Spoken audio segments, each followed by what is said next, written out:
jasmine, oolong, green, and white. Long ago, these 4 teas were skillfully brewed at the Blissful Brew. Then, everything changed when the shop's popularity threatened its existence. All Mr. Okuran, the shop's owner and tea master, could do was to recruit 4 teenage orphans to learn his trade and staff his shop. A year has passed since the orphans were hired, and although their skills have progressed, they still have a lot to learn before they can brew anything.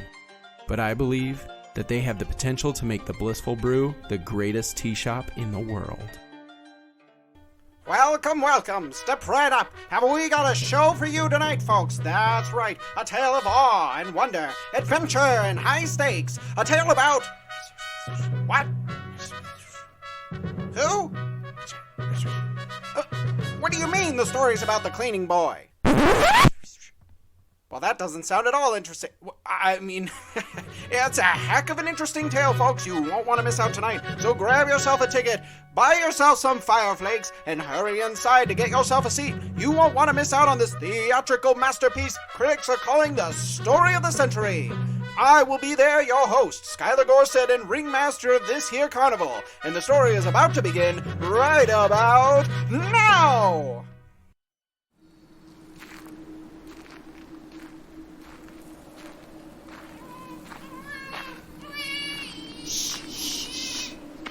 This is the boy? Yes. And you know what will happen if anyone were to find out about this transaction? We're aware. Good. The sale of people is illegal, but ownership isn't. What are your plans for the child? Not that it should matter to you, but I need a younger body to help me with the needs of the carnival. Setting up, taking down, all the hard physical labor. But he will be taken care of. Yes? Ha! Of course he will. I need him strong and healthy after all. But why should it matter? You're selling him, yes? Yes. Perfect! Then here is your money, and I'll be on my way. But first, a signature from each of you, please. Perfect! Then here is your money, and I'll be on my way.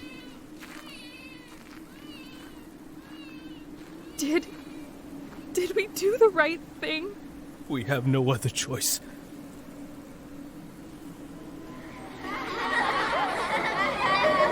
That was so much fun. Oh, Lynn, let's go down the mudslide again. Okay, I'll race you. Wish I could be going down the mudslide. Whoa! Quit daydreaming! Once you're done sweeping, the camel fence enclosure needs to be cleaned out, and then you can move on to feeding the hog monkeys. Yes, sir.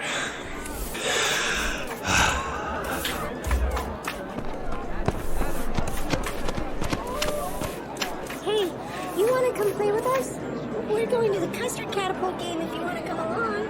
I can't. I've got chores. Oh, that really sucks. Too bad you can't be a normal kid like us.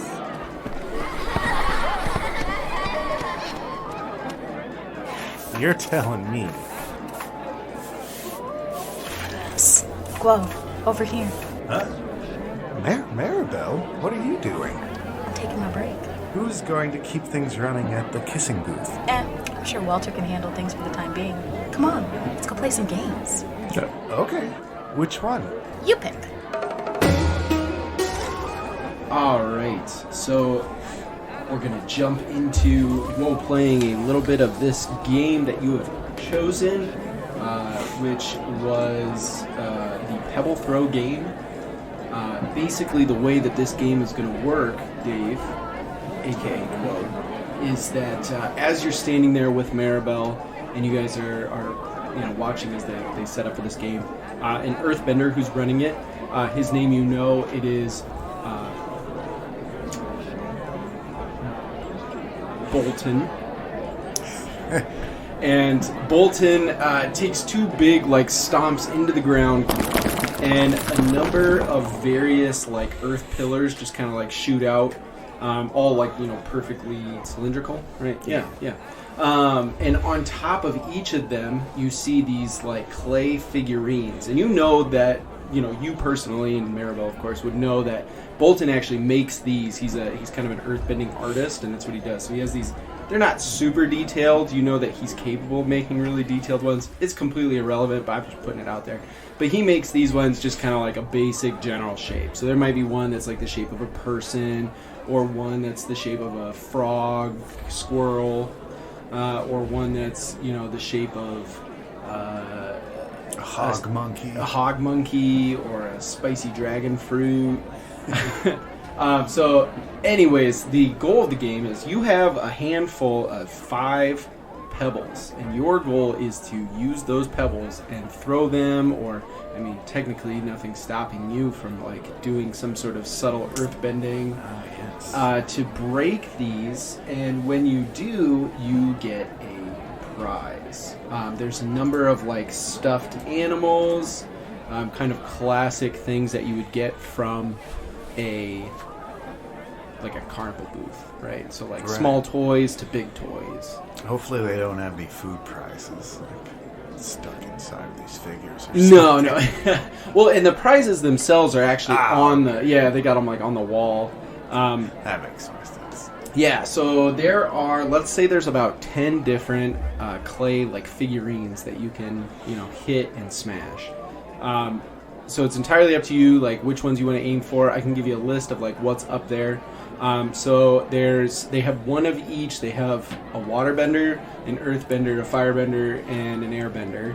And you can kind of tell based on like they're doing some kind of a movement or something that kind of implies what they do. There's the frog squirrel that I mentioned.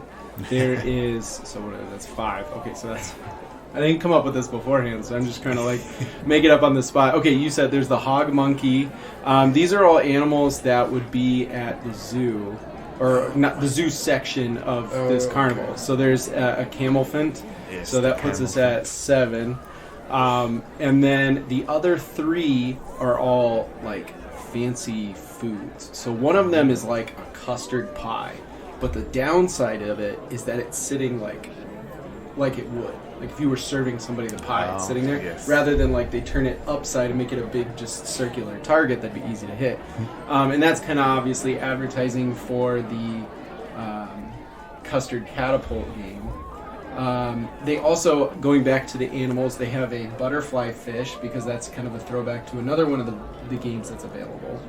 And then finally they have, I don't think I mentioned it yet already, aside from like referring to it earlier, but they have the spicy dragon fruit, which is kind of like their specialty.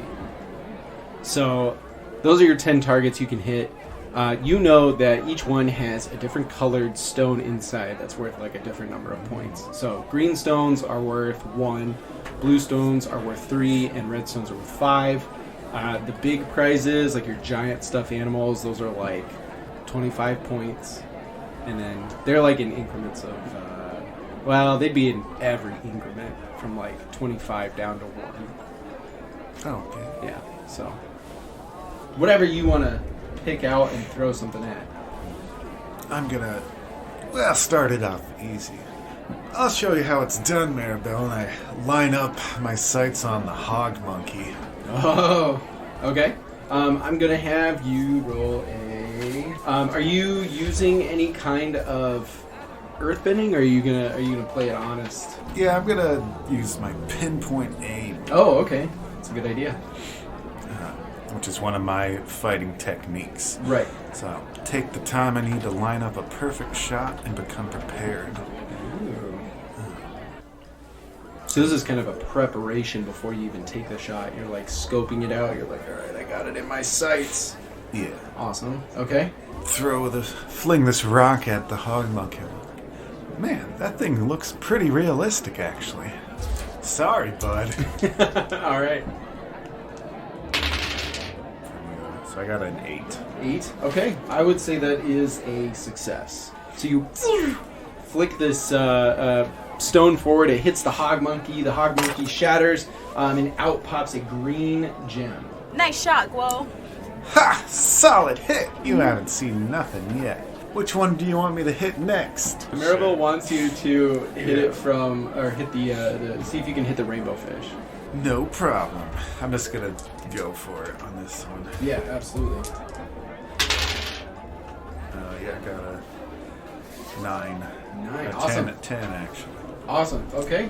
So that's going to fly forward. It hits the rainbow fish, and sure enough, a red gem pops out. Very well done. And Bolton picks it up off the ground, and he brings it over and hands it to you with the other one. So you've got a red and a green so far, so that's a total of 6 points. I'll go for the camel font next. Alrighty. Try this on for size. 9. 9, okay. That's another hit. You haven't missed yet. Wow, amazing. Bolton's pretty impressed. Well, I suppose this is pretty impressive. And he walks over. You didn't even see it on this one because the camel fin is such like a big piece. But he picks out around the little clay chunks and stuff, and he pulls out a blue. So now you're up to 9. 9 points.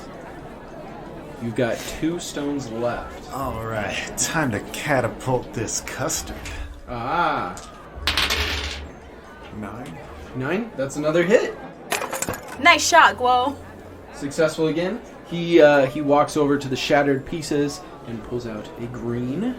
So you now have a green. So you are at 10 points even, I believe. All right, I'm looking over my targets and seeing what do I think is going to be the most challenging one. Sure, yeah. All of the people are pretty tricky to some extent, right? They're all in the positive side is they're all doing some kind of a pose, usually that involves some sort of a bending looking, like you can see like water, but it's obviously clay. You can see, kind of like a puff of air. So I mean, to some extent, that's kind of convenient to help you hit it. But I mean, the figure itself is a little tricky if you were to do it wrong, right? There's a lot of potential for messing it. Sure. Other than that, the frog swirl. That one also is very small.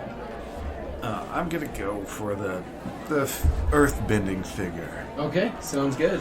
I cover my eyes. Oh, I'm just kidding. No, I need to focus on this one.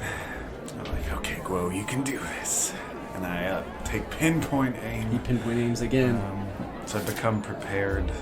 I get +1 on my roll. Okay. Okay.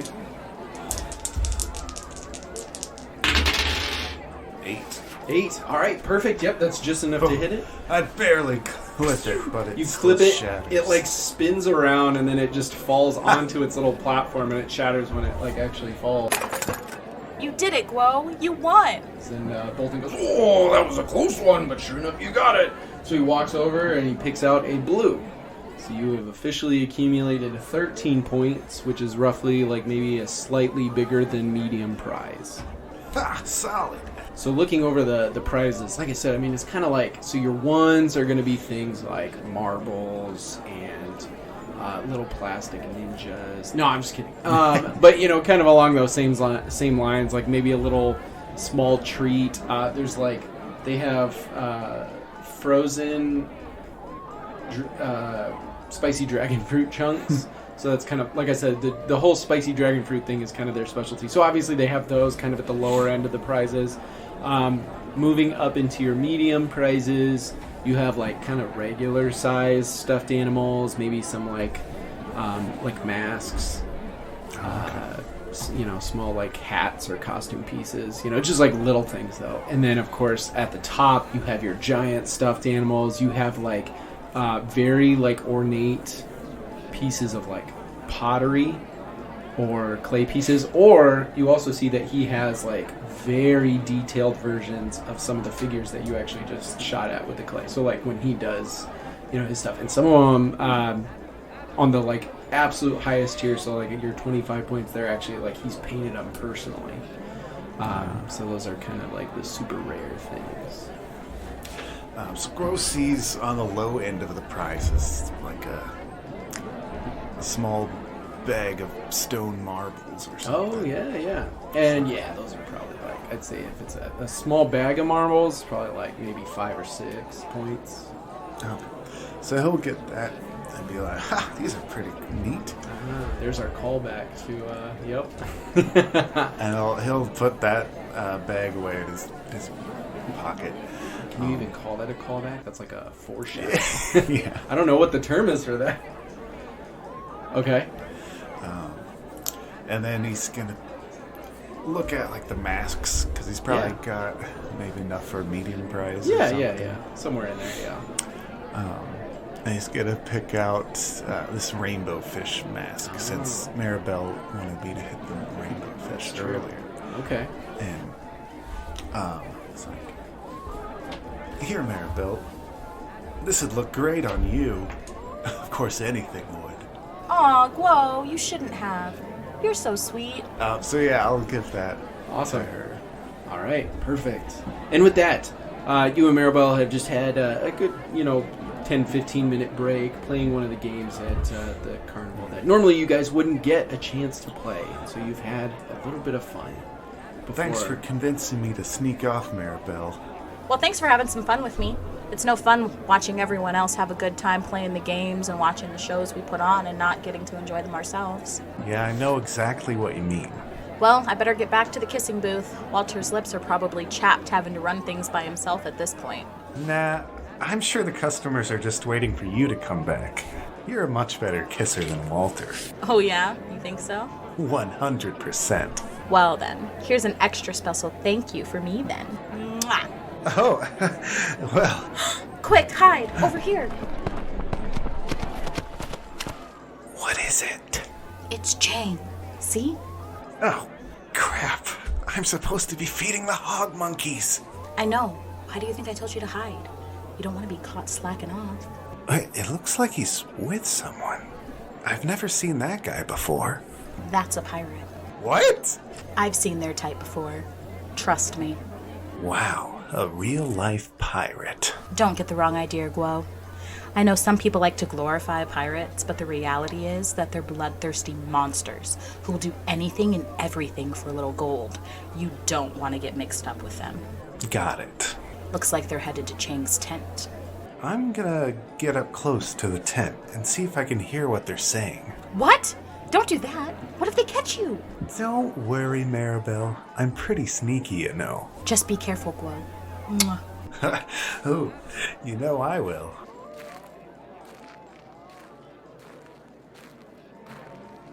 Where is it? I want to see it! You know how this works. Payment first. Not until I see it. Fine, see for yourself. Oh, it's beautiful. Yeah.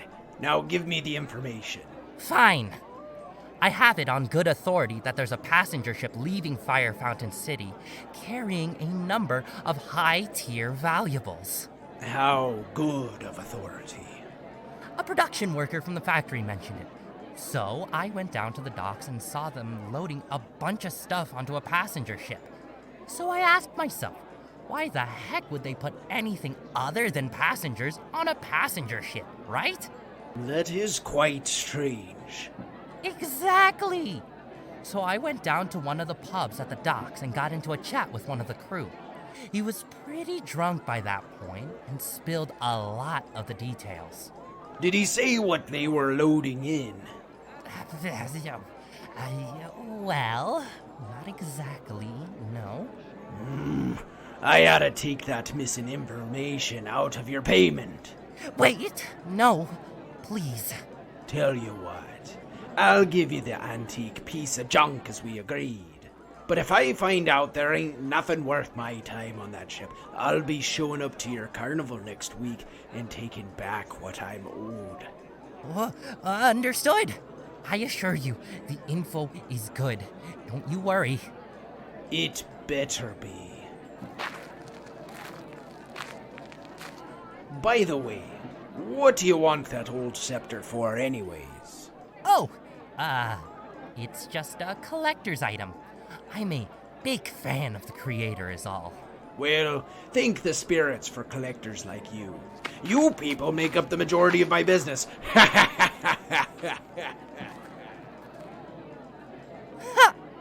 Stupid pirate.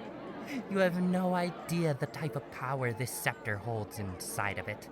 I wonder what is so special about that scepter. Boy! What are you doing outside of my tent? I thought I told you to go take care of the camelphin cage. Oh, well, I finished, sir. Then why ain't you feeding the hog monkeys? Oh, yes, sir. On it, sir. I swear, if it weren't for me, this carnival would fall apart thanks to lazy good-for-nothings like you.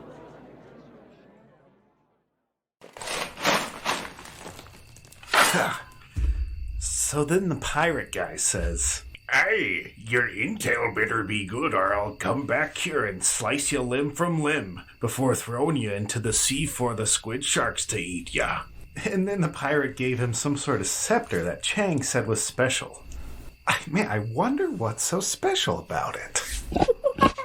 Yeah, well, you guys weren't there, so how would you know anyway? Well, it looks like the carnival is wrapping up. You'll have a good night's sleep. Better get yourselves ready to entertain more people tomorrow. I know, life sucks when you're stuck inside a cage. Trust me, I'm just as trapped as you guys are. Chang says he has a paper of ownership that applies until I turn 18. If I try to run away, he'll send bounty hunters after me. He likes to remind me of that. Oh, I'm sorry to hear that, my boy. Huh? Oh, sorry to startle you. My name is Okuran. Well, I suppose people call me Mr. Okuran, but I'm not big on formalities. Well, it's nice to meet you, Mr. Okuran. My name's Guo. What brings you to the hog monkey cages? Oh, well, I actually just finished making a deal with your carnival owner for some exotic fruits he brought from one of your previous ventures to the Western Air Temple. Oh, gotcha. Did you trade him a scepter as well? I'm sorry? Oh, my bad. It's just that earlier tonight, some pirate guy met with Chang and traded him a scepter for some information about a passenger ship leaving Fountain City. That is concerning.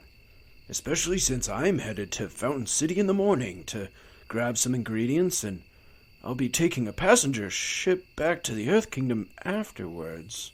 Oh. Oh, but I'm sure that can't be the same ship. Well, I better get back to the chores. Gotta finish so I can get some sleep and, do it all again tomorrow. Oh, well, of course. Sorry I bothered you. Whoa. Oh, yeah? Everyone deserves their freedom. I hope that someday you're able to get yours. You seem like a good kid. And once you've left here, I'm opening a tea shop in Gaoling, so if it's something you're interested in, I'll always have a spot for you there. You just met me, and you're offering me a job? Well, I've been told I have an eye for picking out the good from the bad when it comes to people. I apologize if I'm being too forward, but I've always had a passion for helping out lost souls in need. You seem like a good kid. I know you'll be able to escape this cage this carnival has put you in. And once you do, just know you're not alone. And you have a home that will happily welcome you. Wow, that's very generous of you. But I doubt I'll ever get out of here. Don't give up so easy. You'll find a way to free yourself from your shackles. I guess I'll just see what happens. Anyways. Oh, yes. Sorry, I understand. Finishing your chores. I hope to see you someday soon, Guo. Have a nice night. What a strange old man.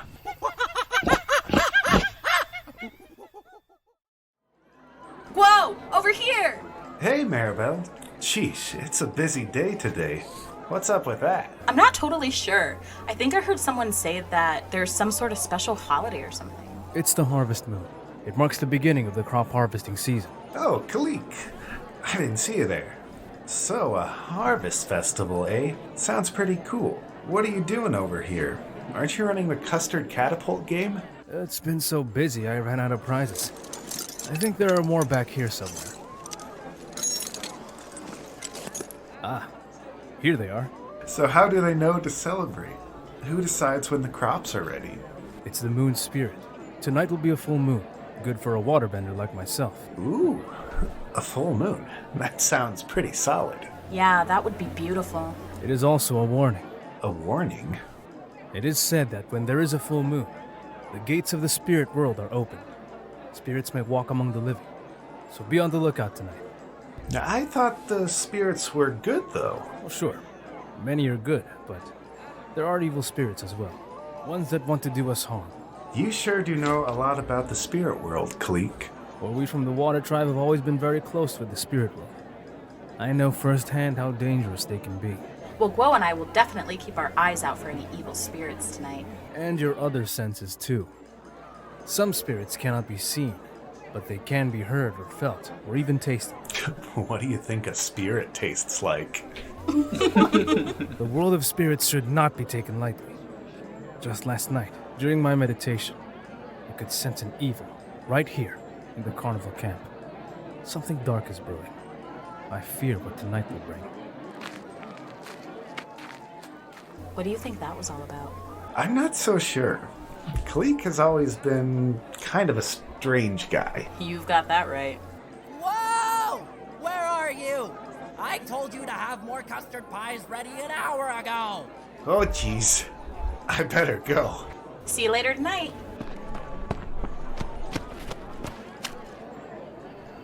Phew. I am absolutely exhausted. To think a holiday would bring the whole crackin' town out here.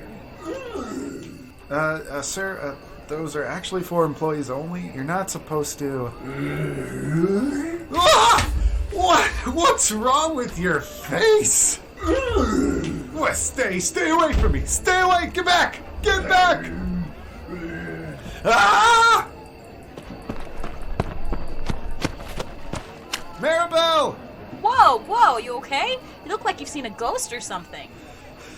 I'm not sure. Maybe I have, or maybe it was one of those evil spirits Kallik was talking about earlier. Whoa, you're not supposed to let Kallik's stories get to you. Or are you just trying to scare me? I'm not kidding around, Maribel. I saw someone over there, but his face was all messed up, like some kind of dead guy came back to life. Ew, that's really gross, Guo. Not funny. I'm not trying to be funny. Hey there, buddy. I think you've had way too much to drink. You need to go... Dead? But you've been dead for 2 years. How can you... Oh my gosh, you were right.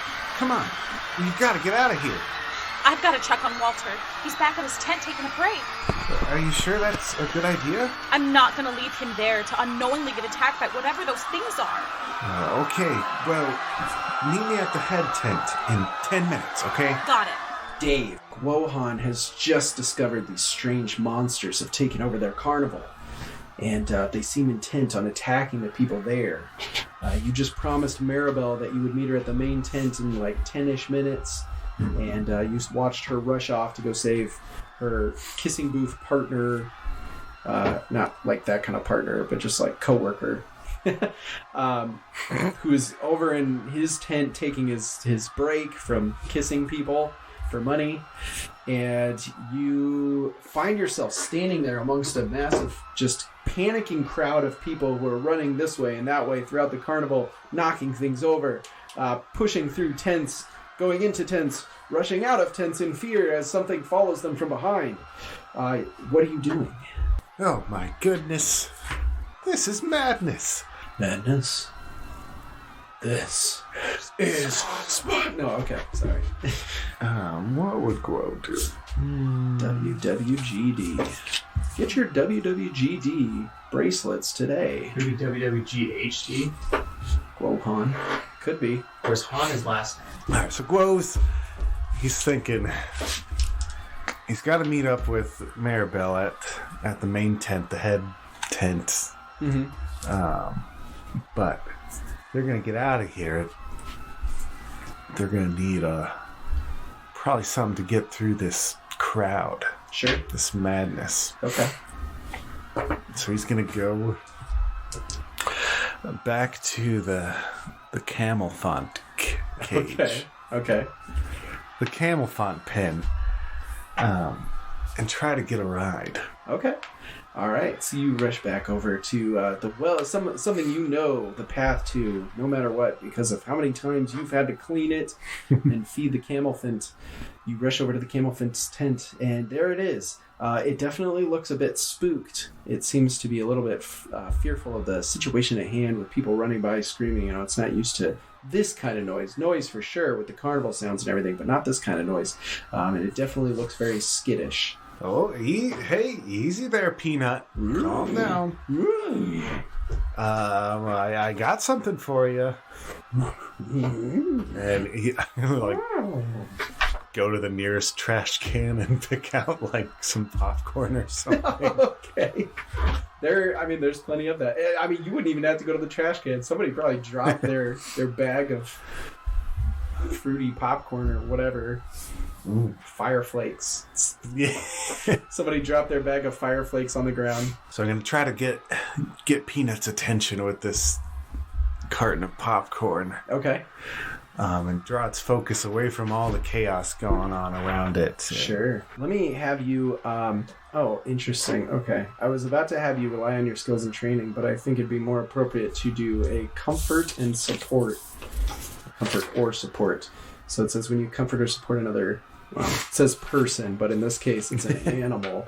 You're going to roll with harmony, and if you hit, they must decide if they open up to you. Okay. Easy, girl. I got a 9. Okay. Yeah, that's a hit. It will decide to open up to you. You are a friend that it knows well. You've fed it. You've cleaned up after it. You've spent time with it. So it is definitely... honestly glad that you are there, and you can tell it is very scared, but it's glad to know that you're there. So it instantly comes rushing up to the fence over by where you are and nuzzles you a little bit and eats a little bit of the popcorn and seems to be a little bit calmer now that you've come. A familiar face is there to kind of calm it down. Okay. All right. So Guo Han's gonna need to get Peanuts. Like, what do they call it? A palanquin or something? Like the platform that goes on top of it so you can ride on top. Oh, okay. Yeah, I know what you're talking about. It's like, kind of like a saddle, but it's more of just like a box platform. Okay, okay. Top. You know that it is kept, in the tent pretty close by to the stall. All right. It's going to be hard getting this on you by myself, but... I'll see what I can do. Might have to use a little earth bending. Something we've never seen before. Yeah, so Guo's gonna lead Peanut over here, and he's gonna basically he's gonna position the saddle on the ground and then make some pillars coming up, so it'll be basically like an improvised carport for this elephant. Okay. Yeah, no, I see what you're saying. So 2 columns come up holding the sides of this platform piece, and then you're just gonna like walk the camelfint under it, right? And then lower it down on top. Again, because it knows you, it trusts you, it doesn't seem to be bothered by this at all. It allows you to do your thing to get it taken care of. But as you are strapping it in, a sound comes from behind the tent and seems to be making its way towards you, and it sounds like... And you turn to see that one of those horrific creatures that you ran into earlier is walking towards you with its arms outstretched in sort of a limp fashion, and it moans as it continues to move towards you. Oh, sweet custard! Where'd you come from? What does this thing look like? It is, it's human being, but it is just grossly rotted, and one of its eyes seems to be popped out of its socket, just kind of hanging there real grossly. The thing that does intrigue you is that it's not oozing blood anywhere. It just looks like it's goopy, like it's, like I said, molding or rotting for some time. Decomposed, you might say. Oh, you stink. Hey, the carnival's closed, bud. No after-hours visits. It continues to move towards you as if it hadn't heard you. I'm gonna grab the broom, the poop broom off of the wall. Just say, stay back. I know where this has been, and trust me, you don't want to come any closer. Do an intimidate, Okay. which is with passion. With passion, I get a 10. Oh, okay. So on a 10 plus, you pick one of the options, and they are not allowed to choose it. So the options are: they run to escape to get back up, they back down but keep watch, they give in with a few stipulations, or they attack you but off balance. And I mark a condition on them. Okay, I don't want him to get back up. Okay, that is a good point. I didn't think about that. Well, with that being said, he is going to attack you, but off balance. You use the broom as you intimidate him. He keeps moving closer, and you start poking at him, and it actually trips him up. I'm going to, as strange as this might sound, I'm going to mark this zombie as afraid. You've just knocked him down, and he was not expecting that, and now he is very confused, or it, rather, is very confused. Also, I already just threw the term zombie out there. I broke the first rule of zombies, which is you never call them zombies. You call them walkers or the undead or I don't know what else have they used out there. Rotters. Whatever the case, it is now afraid, which gives it a -2 to intimidate and call someone out, correct? Which in this case, intimidate is kind of the key thing. You've knocked it over, you've seen how kind of, I don't want to say fragile per se, but how kind of uncoordinated they are. So to you, they're a little bit less scary to an extent. It is starting to pick itself up off the ground. What are you going to do? I'm going to grab one of the buckets also on the side of this pen and see, like, take this, you smelly lout. I'm going to dunk it over his head. Okay. Pull the old Skyrim shopkeep. Oh, the bucket on the head. Sneakeroo. All right, perfect. I'm going to say that this is an exchange at this point. Okay. So I'm going to switch over to my combat moves. So I would say, I would put that under evade and observe, and I would call that a bolster or hinder, and in this case, hinder. He is going to be doing defend and maneuver. He is simply going to be seizing a position, which is picking himself off the ground.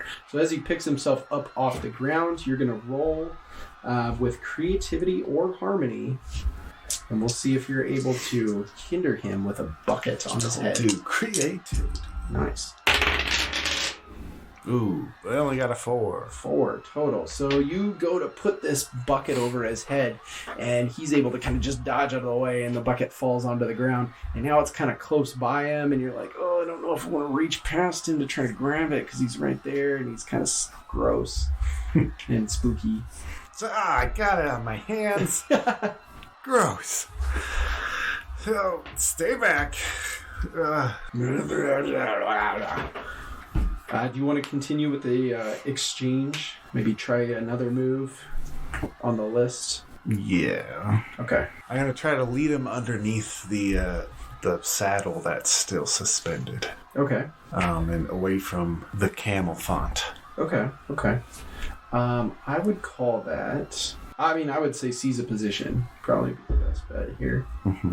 So you'll be doing defend and maneuver.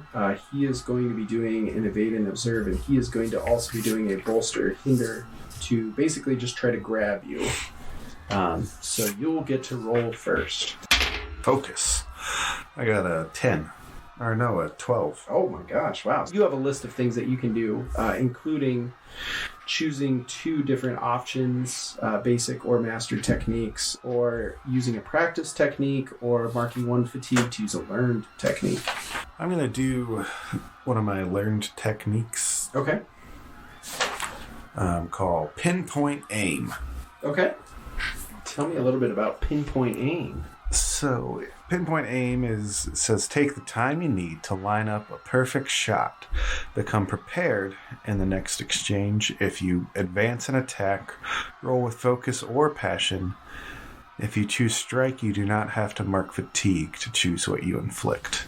Oh, okay. So in this case, the idea is that he's going to go underneath this thing and I'm going to drop it on him. Okay, sounds good. All right, so you use that time, you use your technique to get under the camel fin in the right spot and really set things up for your favor. The zombie was going to use bolster or hinder, but you got away. And so it is unable to impede you, but it does follow after you. So it's moving your way and whatever you'd like to do next. So I'm going to just be like, hey, buddy, what's up?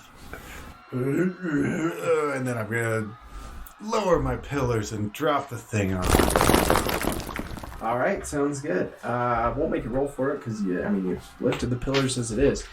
So these come crashing down. I mean, all things considered, it kind of would fall under a smash, I suppose.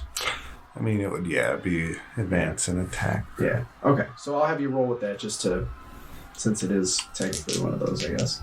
Okay. Yeah, so I can roll with Focus Art Passion. I have +1 to both. Awesome. And then since I'm prepared, I also get a +1. Do they stack? Yeah, I think so. Right. Yeah. I got a 13. Holy cow. Yeah, I did get a 13. You got a 13. Nice. Okay, so again, there's that list of all the different things that you can do with getting a 10+. Mark 1 fatigue to use a learned technique. Use 1 practice technique. Use 2 basic or mastered techniques. I'm gonna strike them. Strike? Yeah. Like physically, or you're just gonna do the thing you had talked about? I didn't do the thing. Okay, sounds good. So I can use, that's a basic move? Yes, yep. Basic. So technically you could use 2. Right. And then as part of my pinpoint aim, I don't have to mark fatigue to choose what I inflict, so. Correct. You're going to do like strike twice? Yeah. Okay. Okay. Oh, actually, no. Mark 2 fatigue, and then trap them. Yeah, that makes sense. Okay. I was kind of hoping you would. All right. So you are doing 2 strikes. Describe to me what 2 strikes are. Since one is like dropping the thing on him. Is there a second thing? Well, I mean, it's the thing hitting its head and then it hitting the floor. Okay. Sounds good.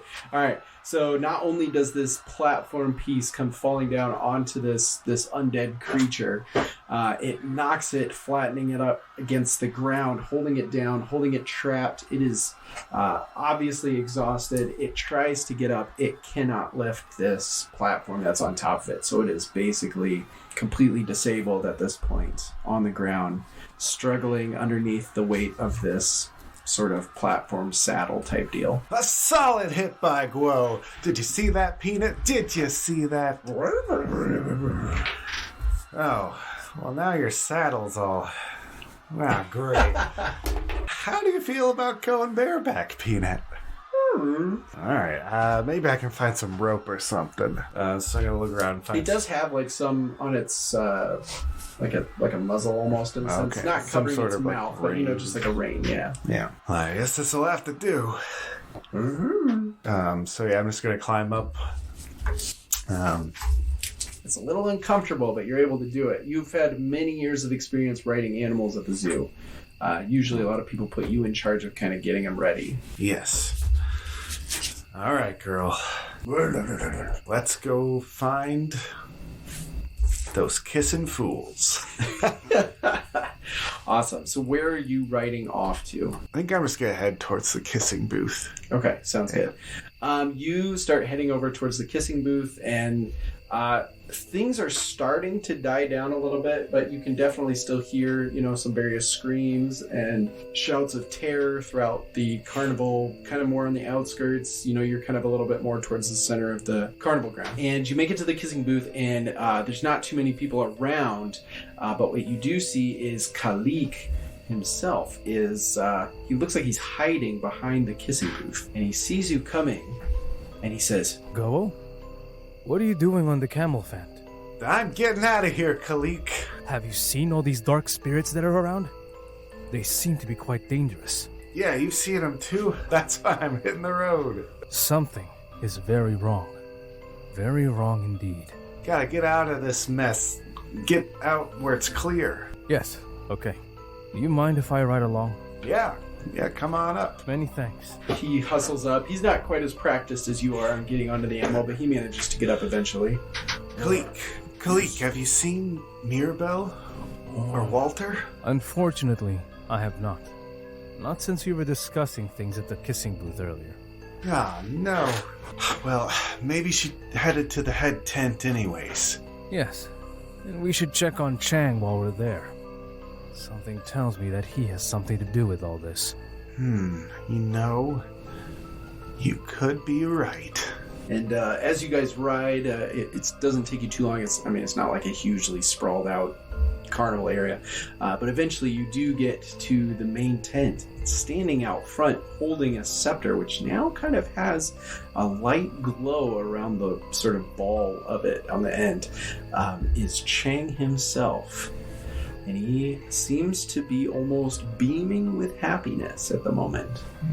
And he says, Ah, yes, my boy Guo Han and my main man Kallik. 2 strong hands to help me with the next step of the plan. Oh, and it looks like you brought a pack animal too. How perfect. Chang! Yeah? What on earth are you doing? What are you talking about, boy? And what's the deal with that staff anyways? What, this old thing?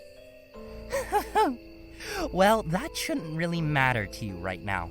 What does matter is that you and Kallik take that big beastie into town and start loading it up with all the money, goods, and valuables you can find. I'm talking jewels, gold, family heirlooms, whatever you can find. Once we've got everything loaded up, we can take it over to the next town with us and sell it all off.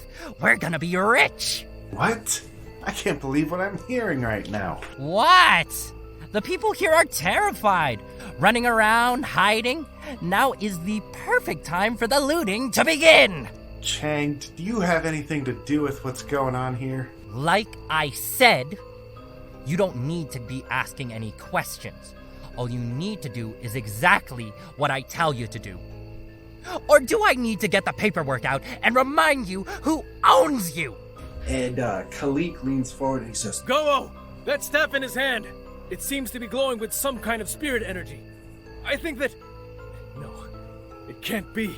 What is it, Kallik? I think Chang is using that staff to control these evil spirits. Is that what's going on? Oh, it's worse than I thought. Kallik shouts out to Chang. He says, Chang, I don't know what kind of evil spirit magic you are working with, but I think you are out of your league, and I think you need to get rid of that staff. And Chang says, What? Get rid of the staff? Heck no! I had to trade some valuable information to some dangerous men for this staff, and now it's all I've got. But boy, is it something. Now, I'm going to tell you one more time. Take that camelphant into town and start looting up. If you don't, well, Kallik, I'm going to have to fire you. And Kallik says, Chang! I don't know what you think you're doing or why, but the power of the spirits was not meant to be possessed by human hands. You need to get rid of that staff immediately. And he climbs down from the camelphant.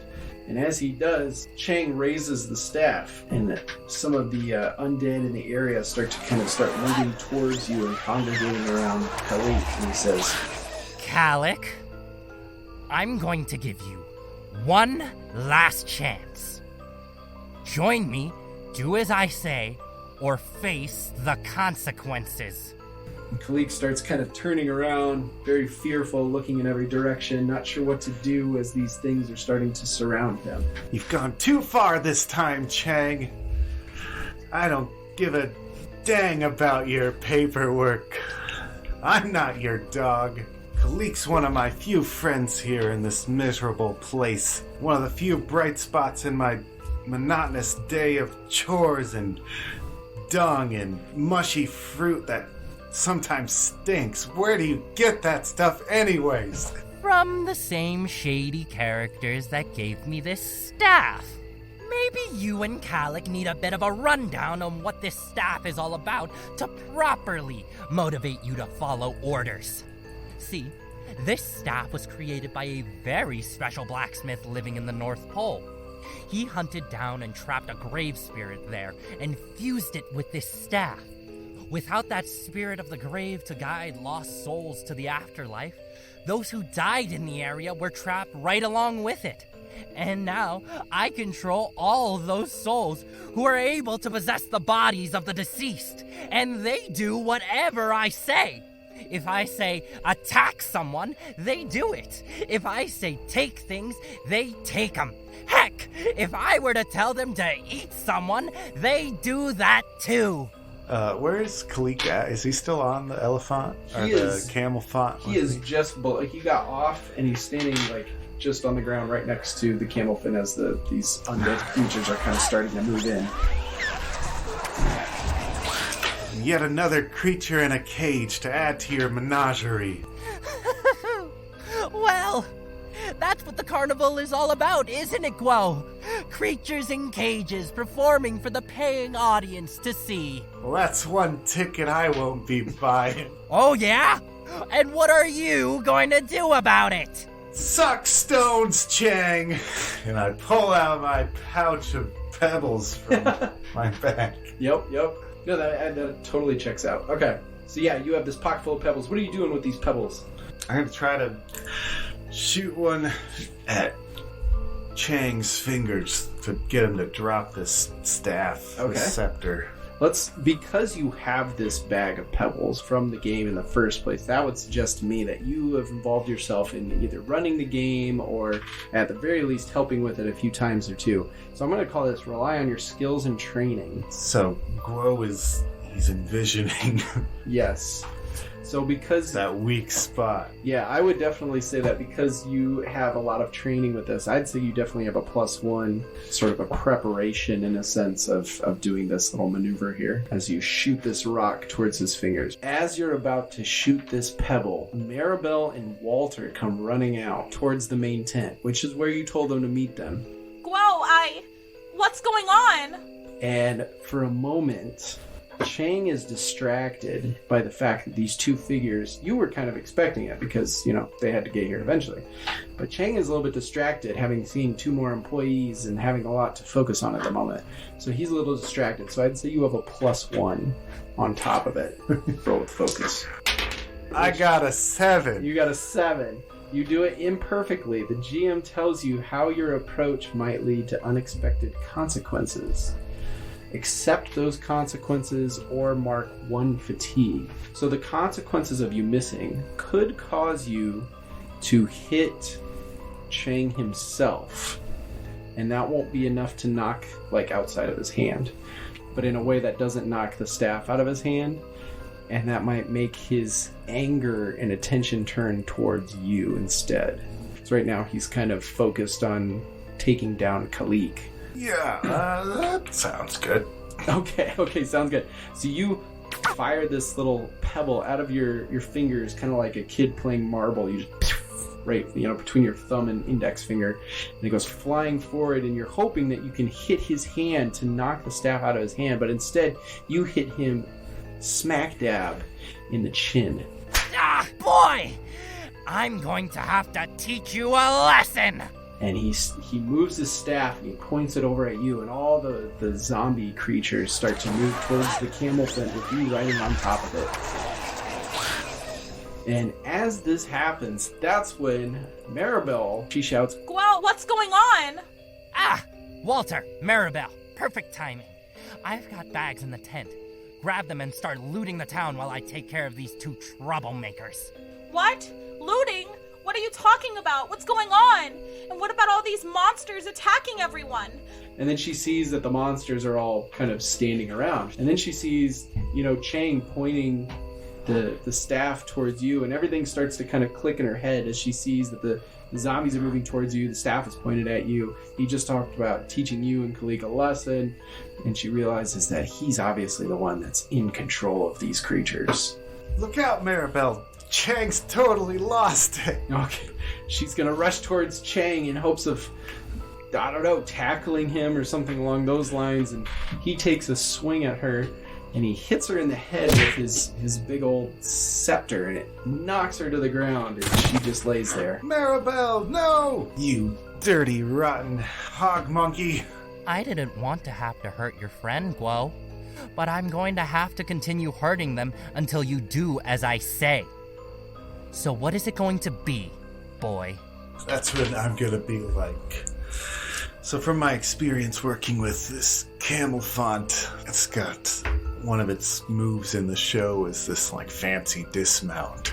Okay. So I'm gonna be like, Peanut, dismount. Okay. And I'm gonna like slide down the trunk. Oh, okay, sure. Yeah, go for another rely on your skills and training. You're really doing a lot that fits Guo's character, things that he would do at the carnival. We'll see. Ooh, it's gonna be a 6. 6. And then this would be another thing that I would give you a +1 on, just because, like I said, you've done it a lot. You've worked with this animal a lot. So you'd hit the 7. The possibility of failure involves not landing quite the way that you wanted to. You might crash into a zombie. You might fall flat on your face. Something along those lines. I'm just gonna take an exhaustion. Okay. Take a fatigue. Maximum effort. All right, sounds good. You take the fatigue, and then describe to me what it is that you are jumping off this camel fin and doing in such a fancy way. So I'm gonna try to like fly directly at Chang. Okay. Sounds good. You go flying towards Chang and you crash into the man, and both of you hit the ground, and the scepter rolls out of his hand. And both of you kind of do that thing where you both look up and you see the scepter laying there, and you both start scrambling for it. I mean, I assume you scramble for it. Okay. Gotta get the scepter. But as you're scrambling, Kallik leaps forward and grabs Chang's foot, and he is basically helping, which is going to give you that +1. He's going to mark a fatigue in order to do that, but he's able to help a companion. Chang tries to pull away from his grasp, and he manages to, but it gives you a little bit of initiative, but you really got to scramble for it, and it causes you to kind of like strain yourself in a way that kind of causes some pain. So that's why it causes a fatigue in order to grab it. But now you got it in your hand, but Chang is still crawling towards you. All right, I'm gonna try to, we're both on the ground crawling. I'm trying to scramble up, disengage and like get my legs clear. Okay. Just trying to get up. Okay. In a way. All right, you're able to do that with the like I said, with the help with Kallik and everything. You're able to scramble your way up onto your feet. You're standing above Chang with this scepter. Whoa. Now, let's not do anything hasty here. You give me back the scepter, and I'll give you 30% of what we loot from the town. How about that? So what does this scepter look like? So it is a wood staff. It's a nice sturdy stick, and it's kind of scraggly along the way as it comes up, and then it has like almost a roots, as if it was like a sapling that got ripped out of the ground, and the roots are kind of curled around the scepter sphere at the end, which is green color. And as you hold it, you can kind of feel this very powerful spirit energy sort of pulsing. You can feel it kind of almost come all the way to your wrist, almost a refreshing feeling, but with a hint of sting to it, just a hint of sting to it. So I gaze at this staff. I'm like, all right, spirit, time to set you free. I'm gonna try to plant the staff into the ground. Oh. Using earth bending. Okay. And then gonna attempt to do kind of spin with both arms. So the staff is planted, and I'm gonna spin around with both arms and do kind of a 360 with my arms coming up. Okay. At 45 degrees to bring a chunk of earth out of the ground. Oh, okay. Kind of like how people do, what is it? The hammer throw. Yeah. So it's kind of like the hammer throw. And you're about to smash it into the stone at the end of the scepter. Yeah, I'm trying to plant the scepter so it's half into the ground. Okay. And then just shear off the top half with this. Okay. Rock strike. Perfect. Awesome. You spin, and then when you hear Chang scream, No! shatter the top half of this the stone on the middle of the scepter, and you watch as the glowing energy that was inside of it sort of forms into a shape. It turns darker. It goes from like that bright glowing green to a deeper green, deeper to the point where it turns into a black. And before you see a large black cat, but it has its paws like kind of outstretched, and you see that it has feathery crow-like wings that kind of connect its arm to its body. And then you notice that the tail that's sort of moving back and forth isn't just like a regular tail, it's actually a snake, with the very end of the tail being the head of the snake.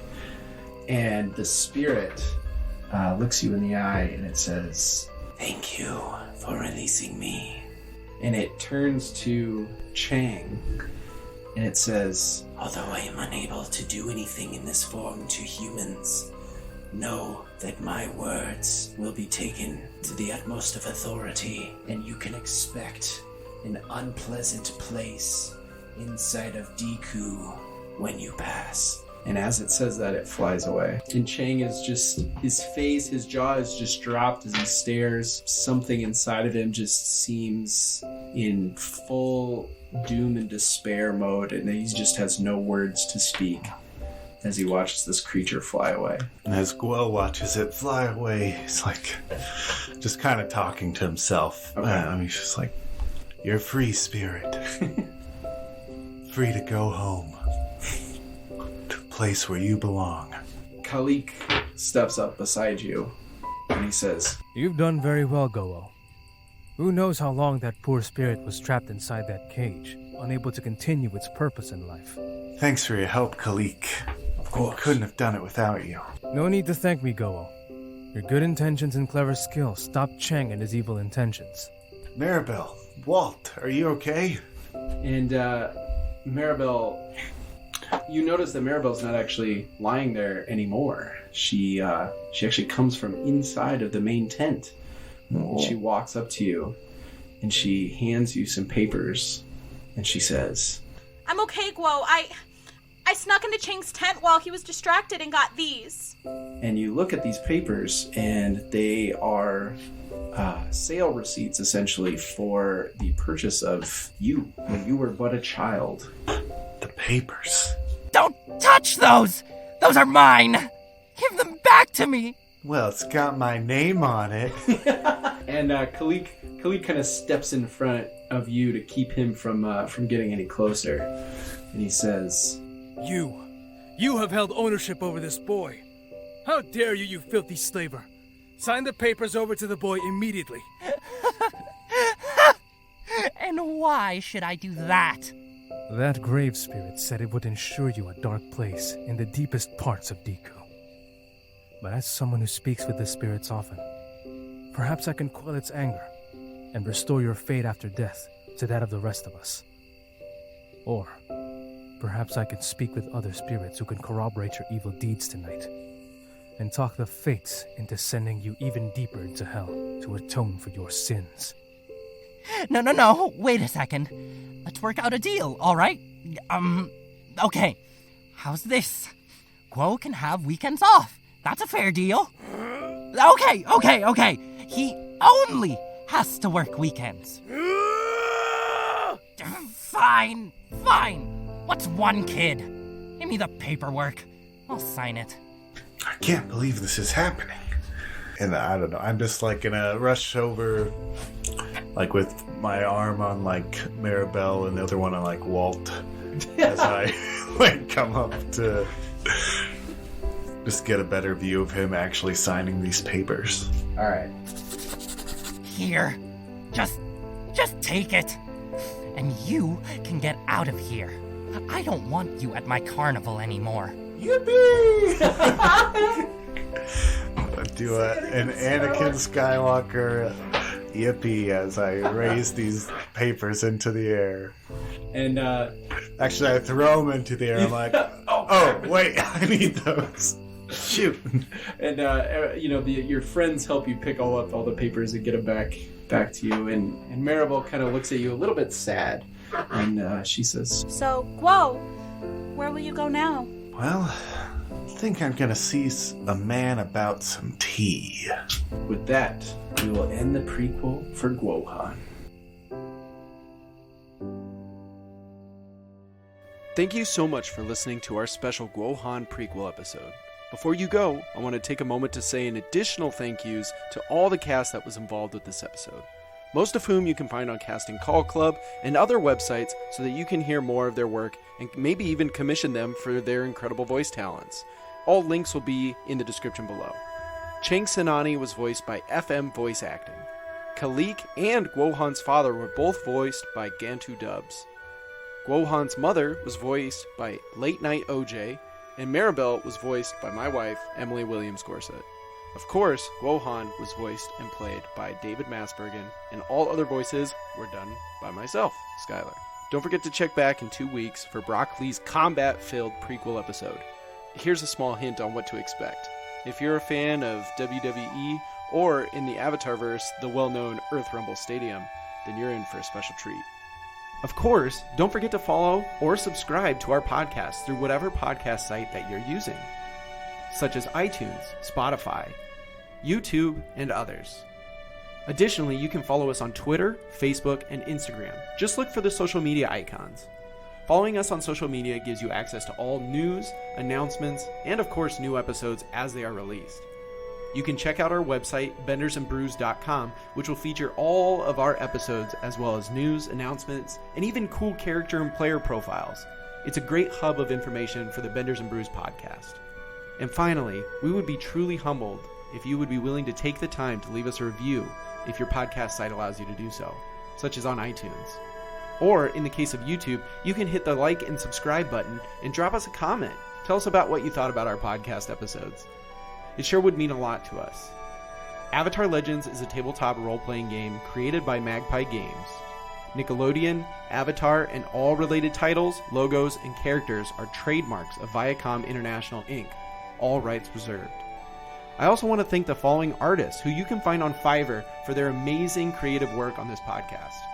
Character art was done by alessiopapadraw. Background art by Kennicchi. Music by Joe Timms 215. Thanks again for listening, and we'll see you on the next episode.